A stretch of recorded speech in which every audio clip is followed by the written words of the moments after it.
What race would you be in Dungeons and Dragons? And what do we mean by that? Well, we mean by race, we mean like a species or a variety of a humanoid, somebody that has like 2 arms, 2 legs, and a head.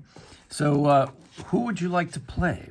Well, there are 9 base races in the player's handbook, so we'll talk about those 9 fantasy races, and here they are here.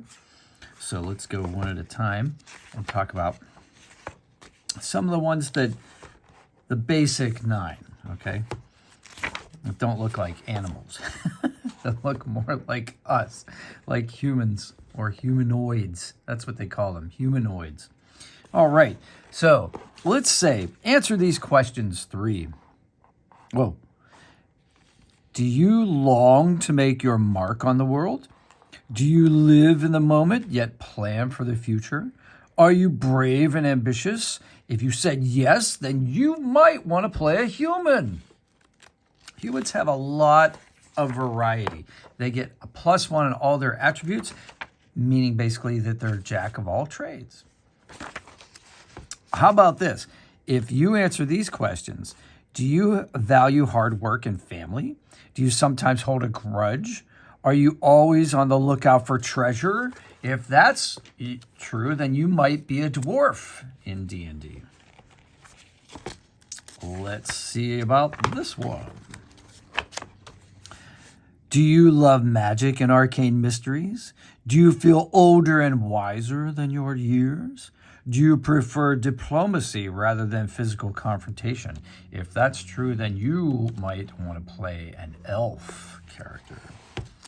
Think of Lord of the Rings. A lot of these originated with Lord of the Rings. So, how about this one? Are you fascinated by how the world works? Do you sometimes talk too much? Do you long to see the world and make new friends along the way? If so, you might want to play a gnome character. Gnomes are like smaller than humans, and they can live a lot longer. And they say they're very talkative, but you don't have to play every character the way it's described, right? That's just like a base idea to give you a sort of idea of their attributes. All right, how about this one? Are you sometimes impulsive and prone to wandering? Do you feel trapped between 2 different worlds? Do you value personal expression and freedom above social ties? Then if so, you might want to play a half-elf. How about this one? Do you have strong emotions, both joy and rage? Are you determined and stubborn? Do you value action over contemplation? If so, you might be a half-orc. So the question is, what's the other half, right? Well, so it's an orc and a human crossed. The same with the half-elf. The half-elf was a human and an elf crossed. How about this one? Do you see the good in everyone? Do you value family and friends over fame and fortune? Are you brave enough to face dangers many times your size? If so, you might be a halfling.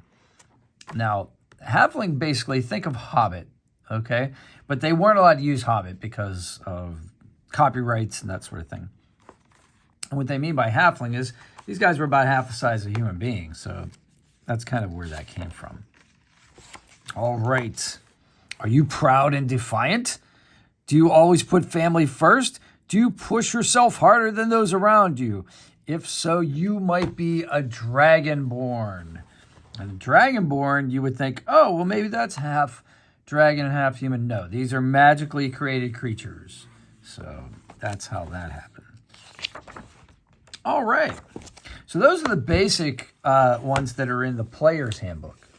And we can go on because they've created many other races that are playable and species that are playable. But if you want, I'll do another video with all of them. But I thought this would be a good place to get us started anyway. If you're a beginning player, welcome to Dungeons & Dragons.